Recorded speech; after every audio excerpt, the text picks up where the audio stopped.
October 25th. Let's talk about the World Series. Yankees fired their pitching coach. Okay, on the college football. The San Francisco Giants, who haven't had a World Series appearance. Whoa, stop. What? We already talked about baseball. You don't want to talk about it no more? The only important thing happened is the Yankees fired their pitching coach. Next. Do you even know who San Francisco Giants are playing? Who? Texas Rangers, Jordan. Who are they? It's their first World Series appearance. For who? Nolan Ryan's happy as shit. Who? Yeah. You sound like an owl, man. Who? So, that's our World Series coverage. What is a World Series? Yes. Now, let's talk about college football. The BCS standings. How many people knew Cam Newton went to Florida and backed up Team Tebow? How many of you know who Cam Newton is? You should. He's the quarterback of the Auburn Tigers. That Bama is 6'6", 250. He is 6'6", 250 pounds. He is now, as of the 8th game of the season, rushed for more yards in a season, and there's only 8 games into the motherfucker, than any quarterback in SEC history has rushed for. And Tim Tebow was an SEC shorty. That's crazy. That motherfucker can burn them up, shorty. Yeah. I know Florida's mad as shit. I know Urban Meyers is just like, why we let this motherfucker go to Auburn? Well, he went to junior college and then he ended up going to Auburn. But anyway, he didn't make the smartest decision. Young Mr. Newton decided to buy a laptop that happened to be stolen. And Florida said bye-bye. Yeah, which is shocking because since Meyer's been there, they've had 30 arrests. Are you serious? 30.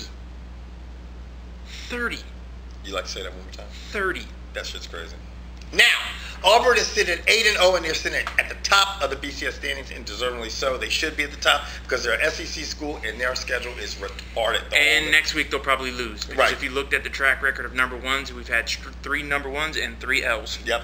Gone. Now, sitting at number 2 is Oregon, the Mighty Ducks. Now, the Mighty Ducks are mighty fucking fast. They are mighty fast, and the Mugs don't have any defense. They need to get some defense in a mighty year, huh? Because they're gonna try to outscore you 65-62. And if they come up against a team that can put up a lot of points and can just slow down their offense a little bit, they can be in trouble. That team doesn't exist in the Pac-10. Boise State and TCU, no one cares. Michigan State's 8-0, but they have a free ride to the Big Ten title because they don't have to play Ohio State. And Michigan State got past Northwestern by a coontair.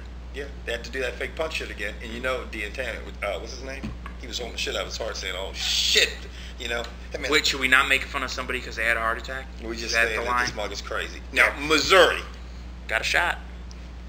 Smashed the Sooners in the mouth, said, fuck it, we're the best team in the Big 12, but hopefully the Cornhuskers will go over there and say, fuck that, and dismiss that as of next week, because they go see Nebraska. Alabama's creeping back up there at 7-1, followed by an undefeated Utah team and Oklahoma, who dropped from 1 to 9. And Wisconsin, who I've said I think is the best team in the Big 10, but nobody wants to listen to. What the fuck is a Big 10? It's going to be the conference that the Cornhuskers are in next year. Now, terrible. Is there anything else that we need to talk about exciting in college football?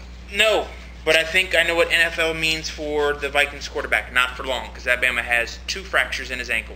I say it too. Take your old ass, go back to your farm in Mississippi, Hattiesburg, or wherever, and stop playing football. You're not helping that team. Now, let me ask you something. Is the first time that someone could look at Brett Favre and say, okay, you know what? Hey, maybe we should have put him on the bench. Maybe. Now, would you put Brett Favre on the bench? Why not? Yeah, Bama threw, 3 picks in the second half? He threw 3 picks, but a lot of people threw 3 picks. Breeze threw picks, McNabb threw picks, Rivers threw, everybody threw picks. And out of all those quarterbacks, how many won? Breeze didn't win.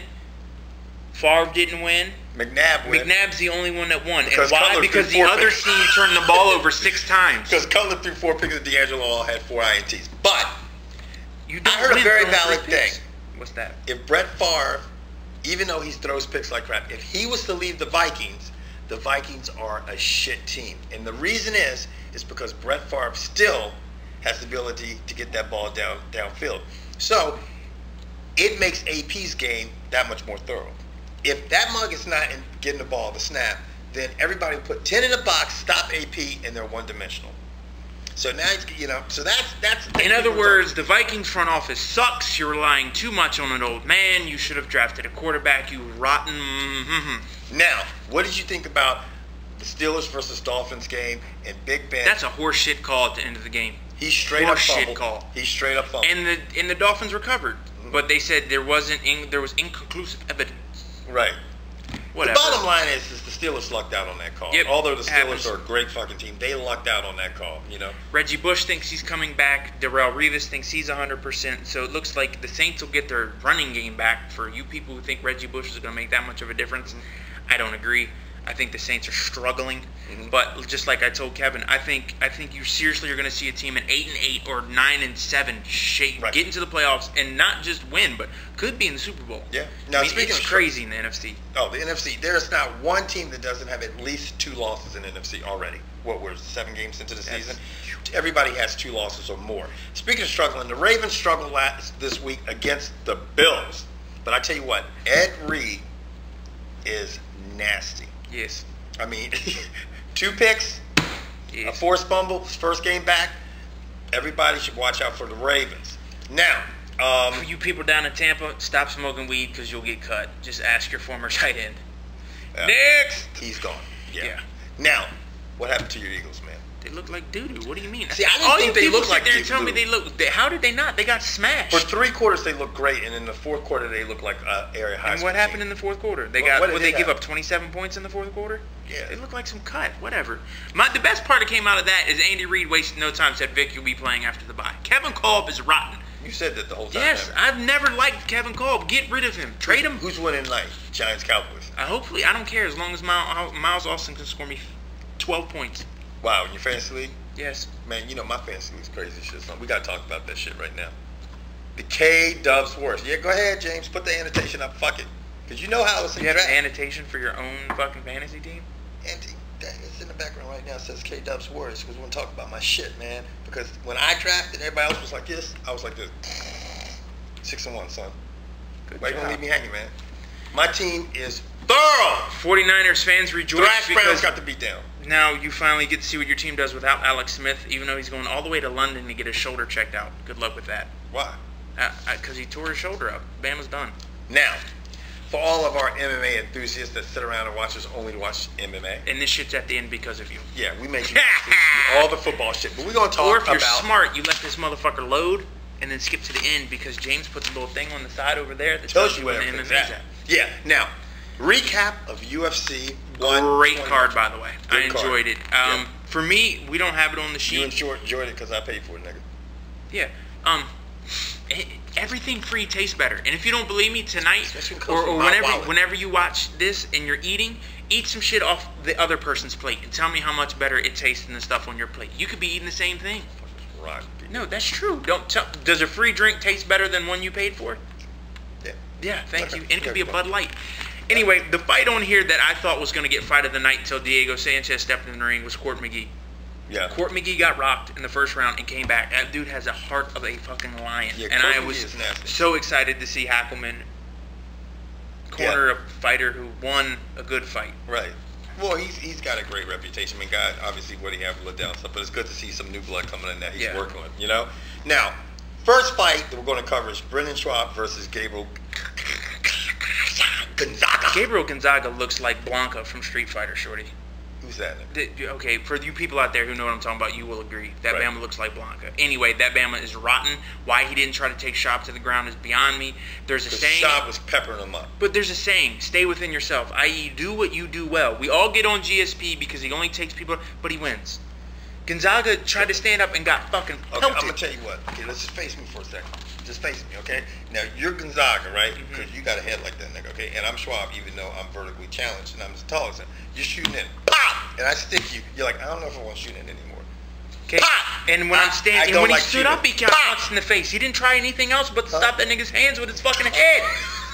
How many times do you have to get hit in the fucking head till you decide, you know what, I don't like this shit anymore. Let me try something different. Not that big dumbass non-English speaking Brazilian fucking monkey. Hey, cool, keep punching me in the head, you dumb fucker. You said nigga shit. I'm so happy. No, I didn't. It's your fault. Anyway. You don't you motherfucker say shit about it because I liked it. Anyway, next fight, Tito. I should retire tomorrow. Ortiz. Talking about I ain't got nothing to prove. You're right. Go catch your AARP check and stop. Right. That motherfucker, Matt Hamill whooped that tail. He did. He did. Man. I didn't say shit. I'm going to tell you what, Neither man. did he. I don't care. I know you always... The next fight was the fight of the night to me. Oh. I love that motherfucker. Diego Sanchez looked great. I like him. He looked great at 170. He picked that mug, Paul, at the and slammed him. The whole place started going, Diego. That was some entertainment, man. He could be in the WWF. Whatever. It's a different letter. Next thing is just going to be a W. Is it the niggas just going down the line? Yeah. Or is he going up? No, they got sued. No, they got Is it going to be WWD? They got, wow. Oh, yeah. Now, Jake Shields fought Martin Kampman and got a gift, in my opinion. Now, from a reliable source, we heard that Jake Shields, the day before weigh-in, weighed 190 pounds. Now, for you folks out there who don't know how much he needed to weigh to fight this fight without giving up part of his paycheck, he needed to weigh 170. No, he must be broke, because I would have been like, I'm getting a part of my paycheck. But now, for you folks out there who aren't good at math, that's 20 pounds in 24 hours. So that's tough to do. I have sucked some weight. Actually sucked some weight a couple weeks ago to make weight.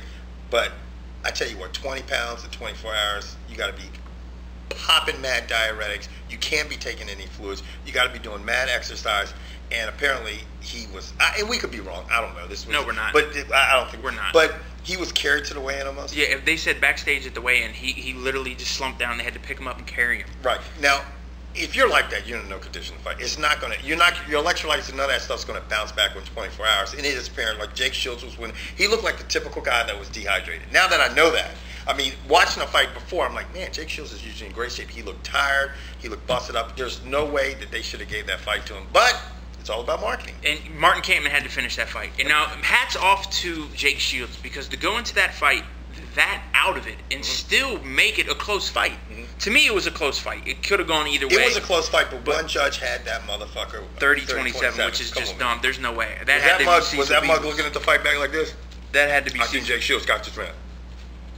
I think Jake Shields got this round. Or Dana White said Jake Shields win. I think Jake Shields got this round too. Jake Shields win. Jake Shields win. Or it's like this. Jake Shields win. Jake Shields win. Keys to my car, motherfucker. Jake Shields win. I don't want a Honda. Oh, my fault. Anyway. Now, I didn't see this coming. He didn't see this coming. For you people out there who picked Cain Velasquez, hats off to you. Definitely. But what was the most impressive thing is Brock Lesnar tried to take this dude down, and he literally jumped right back up. Yeah. Cain Velasquez hit it, and he popped right back up. He was quick. And the thing is, they said that Cain Velasquez had an Olympic wrestler in his camp wrestling with him. And it showed. And it showed. I mean, he handled Brock Lesnar. I was looking at that fight thinking that Cain Velasquez, at this time, maybe now, is the better wrestler. When he got Brock on the ground, I saw Brock go into the rock position. I'm like, oh, that's not good, because you're not doing anything. You're like panicking sitting there. You know what I'm saying? I remember that through wrestling. And then when he had Velasquez, he threw that leg up and popped right out of it. I'm like, this is not good, because no one has ever done that. And let me tell you right now, this is 2 fights in a row. They let Brock Lesnar. They let Brock Lesnar's fights go longer than other fights. Yeah. And if you motherfuckers out there didn't believe that shit when you watched the Shane Carwin fight, because somebody here sat next to me and said the ref did the right thing, and the only reason, I think so. Okay, in this fight they did the same thing. Why do you name Steve Mazzagatti Steve Stoppagatti? Because you get mad when fights get stopped. Right, but fuck Brock Lesnar's a big square head, man. He should get fucked up. You know what I'm saying? I'm all for that, but it has to. If you this sport wants to be taken seriously, you need to get uniform judging, which they don't have. Right. They judge it on a boxing scale. This is not boxing. You don't judge it the same way. The second thing is the referees. I understand they're humans, but they have to understand if that Bama just got hit 12 times in a row, and all he's doing, because all Brock Lesnar did was this. But his arms are so big. I don't care. I don't care. You can't get a good shot. You have to make a move. And rocking back and forth like a waterhead looking for meds it's not a move. You're not trying to do anything. That's not MMA, shorty. Right, what is that? But the thing is, I think the judges are looking at it. I mean, the refs are looking at it going, there's no concern. When Cain Velasquez was teeing off on Brock Lesnar, I'm like, they're going to stop it. They're going to stop it. When Carwin was doing it, I'm like, he's not getting any clean shots. A lot of it had to do with how Lesnar's protecting himself, and a lot of it had to do with Cain Velasquez was like this. Bap! He was taking his time. He was taking his time. Whereas Shane Carwin was just, nothing was hitting him. He was peppering him up, but nothing was, it was hitting him, but it wasn't causing a lot of damage. Cain Velasquez was smart. He watched tapes on Lesnar, and he's like, I'm going to take my time and fuck this big silverback gorilla up. And you know what? I didn't think he could do it, and hats off, like George said, to all you people who thought he could do it, because George, we had no idea. I didn't think no way. And now that lines Cain Velasquez up to fight Junior Dos Santos, and I don't know. I mean, how do you pick it? After watching that, you got to go with Cain Velasquez, but Junior Dos Santos' last couple fights have been impressive too. So, I mean, who's going to win that one? You can tell us, because I don't know how to pick that one till I see the odds and see what people. Yeah, I know. Junior Dos Santos, to me, honestly, I think he's great, but and people might disagree with me, I didn't think it was a cakewalk with him in Big Country. I don't think he just crushed Big Country. I'm going to tell you what, if he has a performance like that, his last performance, and Cain Velasquez has a performance like he just had Saturday night against Brock Lesnar, I think it is going to be Cain Velasquez having a flashback of his seventh birthday. And he's going to beat that mother like a pinata shorty. Okay, now this is totally off topic, and I'm glad. Hopefully you're still watching this, because if you're watching this, I saw something this past week that I thought I'd never come out of my mouth. There are not one, but two hot blondes who are driving in NASCAR, and I can't tell you their names. I just know they're twins, and they're blonde, and they NASCAR. Are you talking? Is this? Am I right? Yes, NASCAR, because they're blondes and they're hot and they're twins, and they drive in NASCAR. So bye bye Danica.